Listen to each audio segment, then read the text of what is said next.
Coming up next on Public Access TV is Fan to Fan, the book game, where we look at the game of publishing books.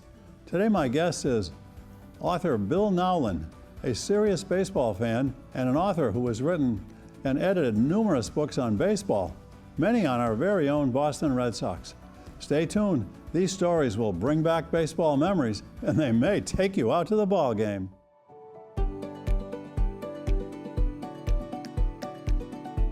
This is Fan to Fan, the book game, where we look at the game of publishing books. I'm your host, Dave Hornfischer, a fan of books, but especially sports books. Today I'm interested to bridge the gap between my sports and my book shows to chat with Bill Nowlin, a true baseball fan who has written and edited countless books on baseball and more. And in the spirit of a true Renaissance man, Bill also founded a record company called Rounder Records. Welcome, Bill. It's great to have you on Fan to Fan. Glad to be here, Dave.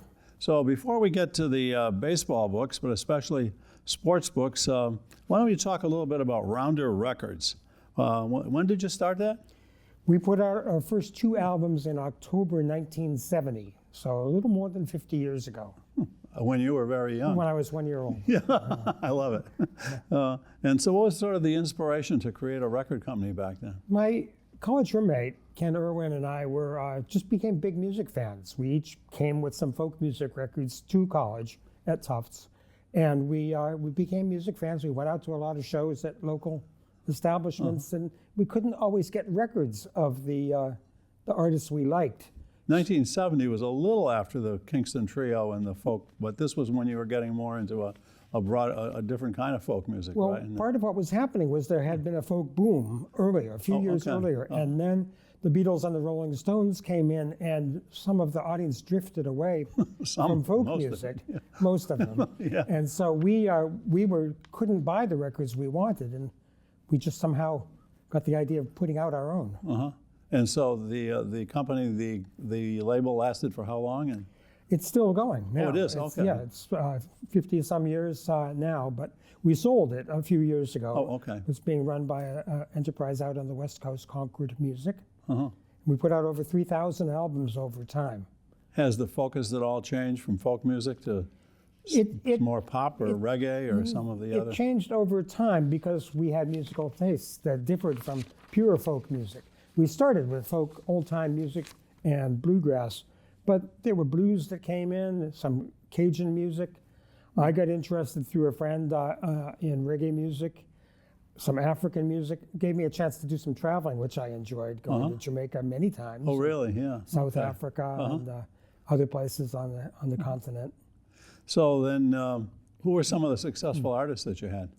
The most successful artists that we had, the first one was George Thorogood and the Destroyers.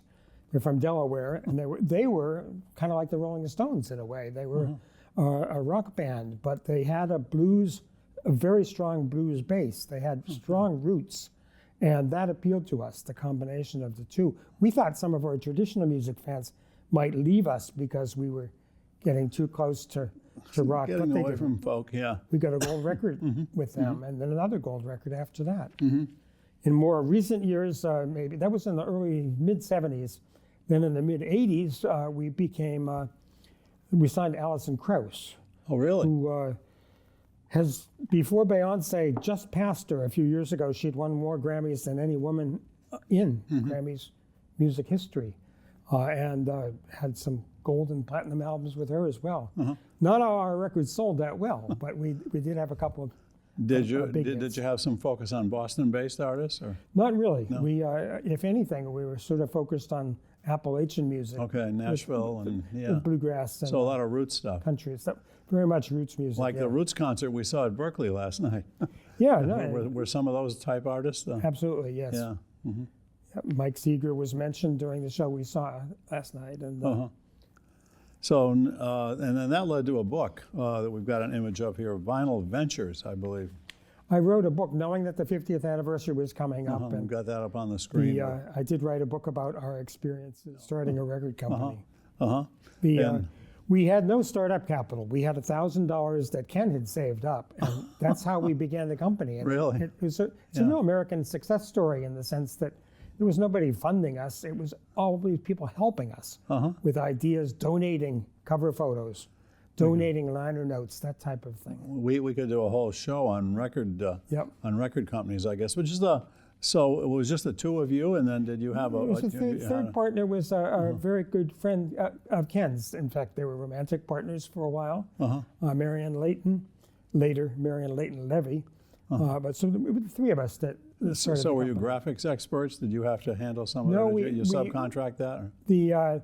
The first album that we recorded ourselves, the photographer was Peter Simon, who's a pretty famous photographer, Carly Simon's brother. Oh, really? And his good friend was Doug Parker, who was a graphic designer for Boston University. Okay. And Doug said, I'll design the cover for free as long as you let me design all your covers for free.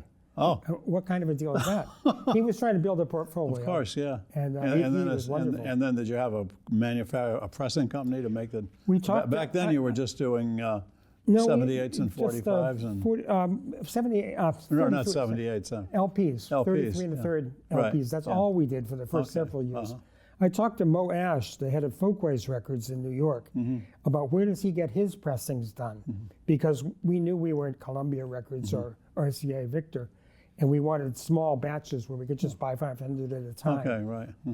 He set us up with printers. And then you had to find a place to sell them, stores, and get on the radio. And that must have been the trick. Yeah, Marion was very good at publicity and so forth. And we just built the company with, as I said, all kinds of help from. And now you have a new venture called. Well, we did sell Rounder a few years ago, and then the pandemic hit, and the interest in. It was a tough stretch for everybody for a lot of reasons. But just recently, some people came to us and approached us and said they would like to help fund a new venture. They thought we still had some good ideas called Down the Road Records. Okay. Our first album just came out a few months ago in the middle of 2024 by Tony Trischka. It's called Earl Jam. Okay. After Earl Scruggs, the banjo player. Interestingly enough, Tony was one of the first albums we ever recorded. The third album we did, 1971, he was a banjo player on that album, and now here he is again. Well, you got to keep an eye on some of these kids coming out of Berkeley. Their Roots program is really pretty sophisticated there. Matt Glazer does a terrific job. Absolutely, with that. We did albums with Matt. Back did you? In the late 70s, early 80s, sometime in there. Well, that's great. Yeah. So, we promised everybody we're going to talk about baseball books. So, how does a guy go from founding Rounder Records to becoming such a prolific writer of words on baseball? And when did that start? Or how? My interest in baseball went back a long time. I can imagine that. I was born in Boston. My father sold hot dogs at Fenway Park really? For a couple years when he was a kid.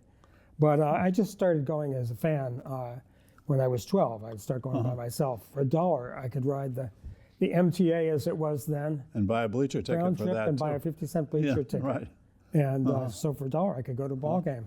And I just became a big baseball fan.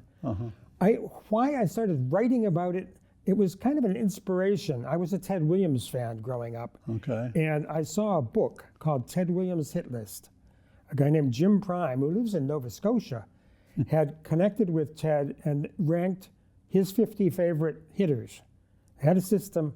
And I just thought how wonderful it was that this guy got to work with Ted Williams on just ranking these hitters. Why didn't I think of that? And, yeah, exactly. But I reached out to Jim, and he was so friendly, and he said, "Let's do a book together."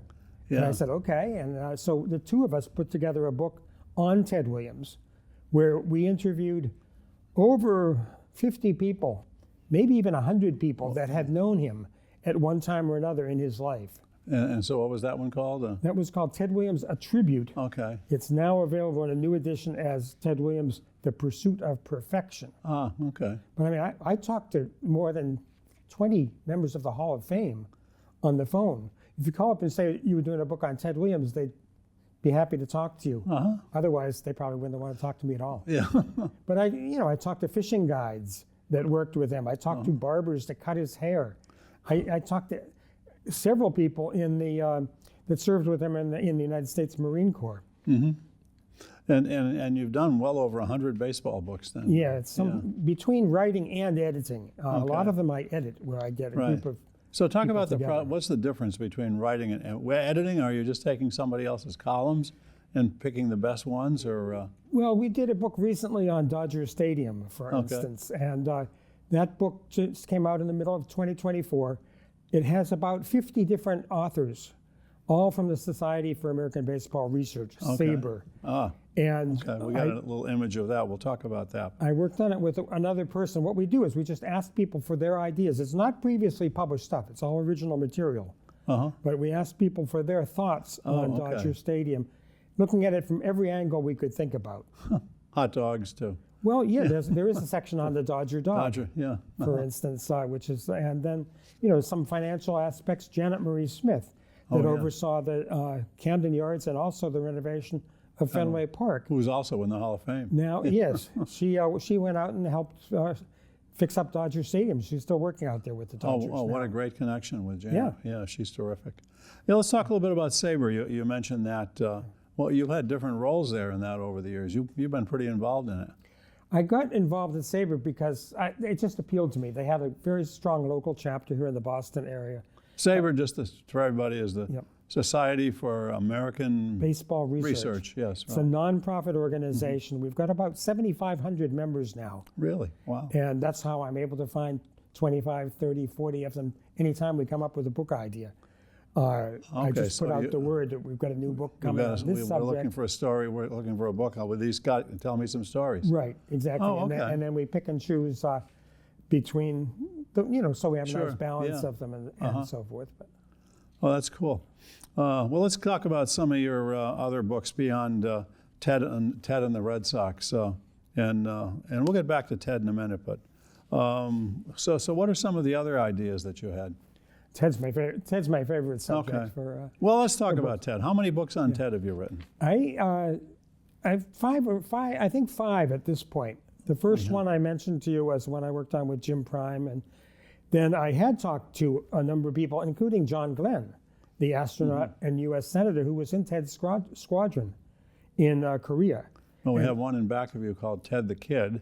Yeah, that's about his life growing up in San Diego. And that interested me because in the process of working on that, in reading his autobiography, there was one line where he mentioned, if I'd had my mother's name growing up, I might not have made it in baseball. And it turned out that his mother was Mexican-American. With the name Williams, you don't necessarily make that assumption. We have an image of the book, Ted, the first Latino in baseball. Yes, that's another. I got inspired, and I followed that thread, and I got to meet and at the Hall of Champions in San Diego, they had a reunion at one point of his family, and brought over 30 family members into to the event. Oh, he's the first Latino in the Hall of Fame. They had on the book. There's the image on the screen. Ah, good. Yeah, and I think that's interesting. When he himself said that if he had his mother's name, he wouldn't have. With the prejudices that existed at the time. Yeah, because he came up in 1939. 1939 was his rookie year. That was way before anybody worried about Willie Mays and Jackie Robinson. Right. Yeah. That's something that doesn't get talked about too much. I mean, the Robinson story is certainly well known, but the whole Latino thing and. Did it take a long time did you know if it took a long time for other Latinos to get involved? Well, the Red Sox, oddly enough, had a Native American ball player in the first decade, and rather soon afterwards they had a Latino ball player, but not much was made about it at the time. Yeah. Now, of course, so many come from Dominican Republic.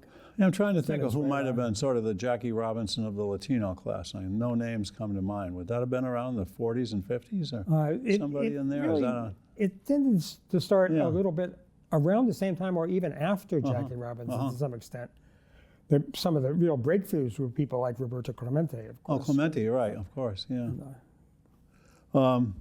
So then you also have a book about Ted at war, because he was, certainly he certainly gets credit for being a great American and for the fact that he was in 2 wars. And yeah, he was, for 3 years, he served in the U.S. Navy, and it became the, Naval Air Corps, but he never saw combat duty in World War II.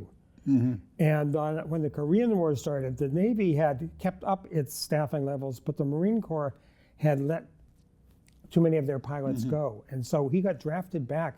He was, 34 years old in 1952, too. He's 33 when he was brought back, but he's served and flew 39 combat missions. And he didn't really want to go, I think. No, he didn't want to go. He had a wife, he had a child. He was doing very well in baseball, and here he was 33 years old. Yeah. But he did. He certainly went through training. He said, if I'm going back, I don't want to go back just to do like PR stuff for the Marine Corps. I wanted. He was hit with enemy air fire and crashed his plane on the second mission. Yeah, well, he was there. There was a book written about him when he was in flight training down in North Carolina. Yeah. It was a whole book on that whole adventure, but I didn't realize that he never really saw action in World War II. No, he was a gunnery instructor and a flight instructor, so he taught other people. But he was on his way. He was in Hawaii when the war ended, but that's as far as it got because with Hiroshima and Nagasaki, the war ended rather quickly. So let's talk about some of your other baseball books beyond Ted. I see we've got one here about the Baltimore Orioles. What's that? It's on the this table. Book here is maybe they can zoom in on that. It's one of the SABR books, the 1939 Baltimore Elite Giants. I mean, we've done books on Sandy Koufax, we've done books on Dodger Stadium, but we also do rather specialized books too. Yeah. This is a SABR book. It's on a Negro Leagues team from 1939, a championship team. You would think it was elite, but they always pronounced it the Elite Giants. Elite. And so what it contains is biographies, 5 or 6 page biographies of every player on the team. Okay. And then a history of the team itself, the ownership, the ballpark in which they played. We look at everything we could about the ballpark. Yeah. About the team, sorry. Did they didn't play in what became Memorial Stadium? No, they played in what was called Oriole Park at the time. Okay. But, they were called the Orioles, and there was an Oriole Park? No, there was an Orioles team. Oh, okay. There, yeah. That was 1930. Series. We've done, I think, 6 books on different Negro Leagues teams. Were any of these guys eventually make major leagues? Or were they all not this too old? particular year, but we've got a book coming on the 1945 Cleveland Buckeyes, and one of their members was Sam Jethro, who became a member of the Boston Braves and Rookie of the Year in the National League in 1950. I know there's a song about a Cleveland baseball team that Eddie Klepp, who was the first white guy to play on a black team. Yeah. It's a cute song. Yeah. Okay, so what's your process then to get a book published? I mean, do you have a publisher that you work with, or? Most of the books I've worked on have been SABR books, and we self-publish them. Oh, SABR does. Okay. Yeah, and some of the books that I've written myself, I self-publish. Just get a designer and put them out, and hope enough people find them interesting. Okay.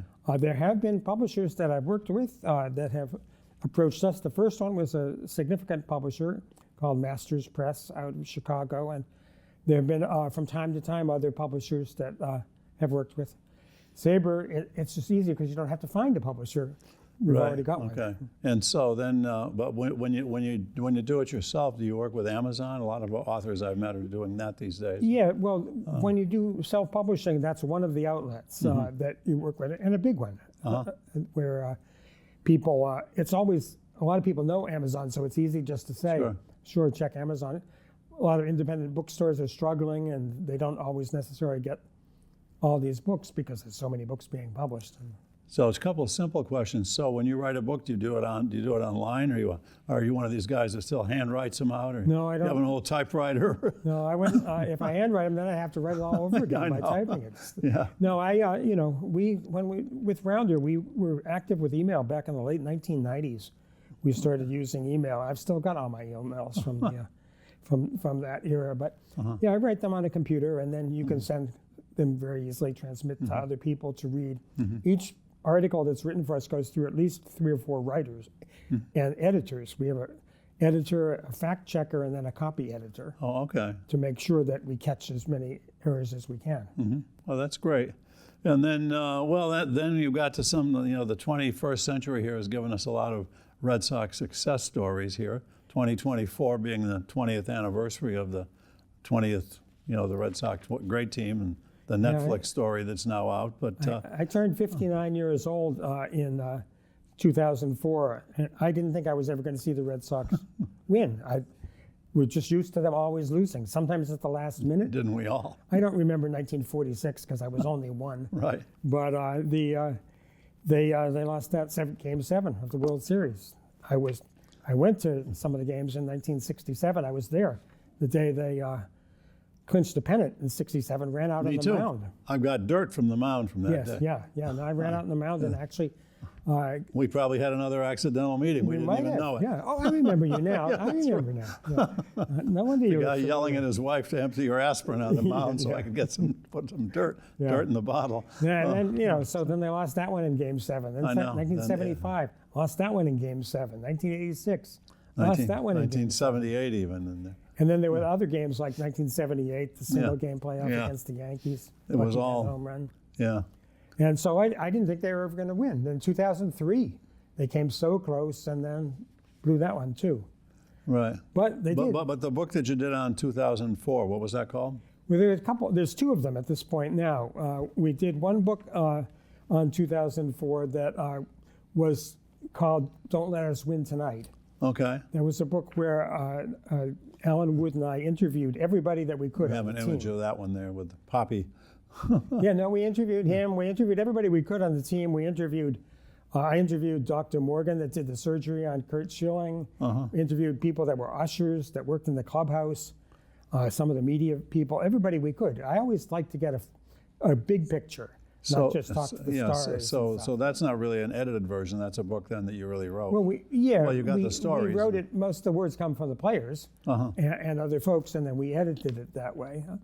Then recently, for the 20th anniversary, we did a book that came out on looking back, where one of these team books, as we call them, for SABR, where we have a biography of every single person that played on that year's team. Okay. And that was that just. I like telling those stories. Some of the people are very well known, of course, like David Ortiz, but other players you wouldn't even remember they were on the team. But if they were there for even just a day. Joe Leskanik. Yeah. Wasn't he on that team? Didn't he get a win? Curtis Leskanik, yeah. Curtis Leskanik. Don't panic. It's Curtis Leskanik. Oh, okay. I did. I remember. And he got some big outs. He did. Yeah, and there were contributors. Dave Roberts, of course, is famous for his steal in Game 4. Everybody knew he was going to steal. They knew he was going to steal or try to steal. Everybody knew it, but he pulled it off. Yeah. Yeah, that Netflix documentary covers this. I haven't seen that yet, well. but I just saw it last night. I'm saving up until after the current season's over, then I'm going to watch it and take it all in. Right. So what's your most recent book?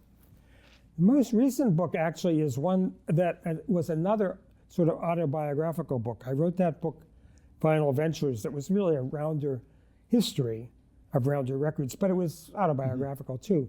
But then I wrote one about myself as a Red Sox fan.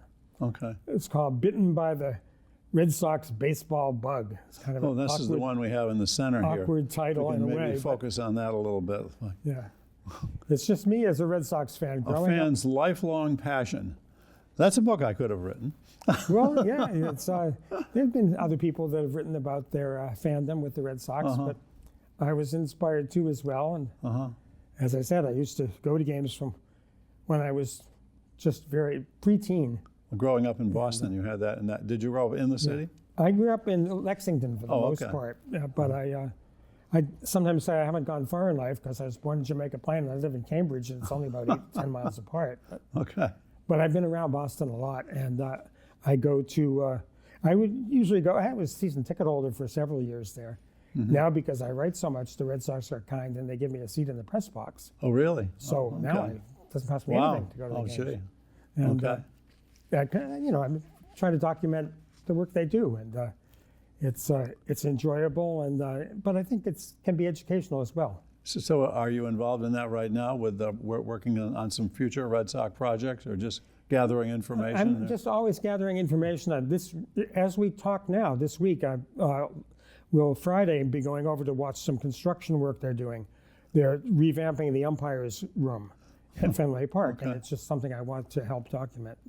So I'll go in and I was in last Friday, I'll go in this Friday, and probably each Friday for the 6 or 7 weeks it takes them to do it, I'll take photographs and document the process. Are umpires' rooms vastly different around the league? That's a subject I never thought about, the umpires' room. No, well, they used to be, and they've moved it a couple times at Fenway. What they're doing now is they're making a room that will, essentially 2 rooms, so that a woman umpire will be able to join, because there is one that's very close. Okay. And there'll be more behind hers, so they're going to create room that will work for both male and female umpires, and then in the middle they have a common area where they can play cards. Well, they have a lot of video in there, so they can go back after the game and see the calls they they do missed. sometimes look at the video. They have an umpire supervisor that follows them in every game. There's an umpire, almost every game, there's an umpire observer who grades them.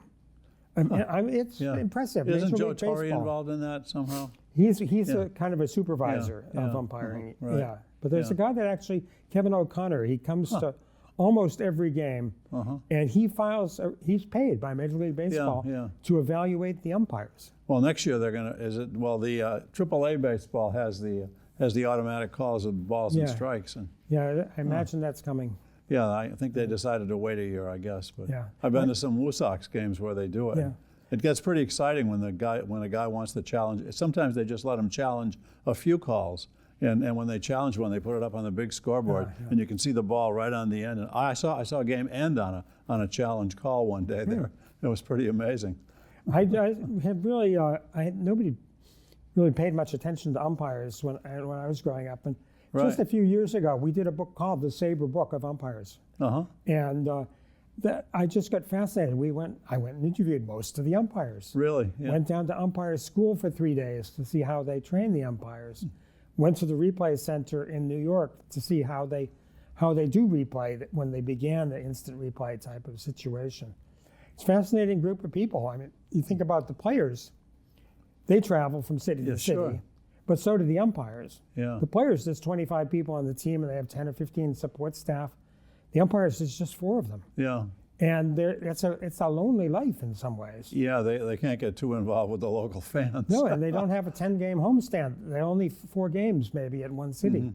And they don't want to get involved with the local fans. So. Wasn't there? No, I guess it was basketball that had the scandal with the refs, didn't they? There was something, Baseball, I don't think has had a black mark on that. I was listening to the radio to something today, and they mentioned that the umpires in this year's World Series aren't the highest rated umpires in the league. I noticed that when just looking at, I mean, no aspersions on those who are doing it, but I did happen to notice that. Yeah. Most of them are not former crew chiefs, for instance. Yeah, one of the guys was rated 79th out of, I think there's 96 umpires or something. I don't know who did the rating, though. Yeah, I don't know. I assume it was the league, the one you're talking about. They do rate them. Yeah, but so that's all a big exchange. So this book here, the Bitten by the Red Sox Baseball Bug, this just came out? This year, it's a publisher, Summer Game Books. Walt Friedman is the head of it, and he grew up in Lexington also. I didn't happen to know him then, but we connected because of his interest in baseball, and so he was nice enough to put out this book. Summer Game Books published it. Huh? Yep. That's a very attractive my cover. My story as a Red Sox fan. With the tickets, on the cover. So where can you got a lot of books? So is there an easy way to get into buying your books? Or? Well, you touched on you have one a website, way, which is online. You have a website though? No, I don't. No. You have that great cover picture we showed before. SABR has a website that shows all the SABR publications, but there's a variety of other ones as well. So. Well, as is always the case on the show, the half hour just flies by. We certainly touched on a lot of real fun baseball stuff, and I'd encourage our fans out there, baseball fans and even music fans, to check out some of Bill's stuff. The baseball stuff is fascinating, and you might look up SABR if you're really interested in this stuff.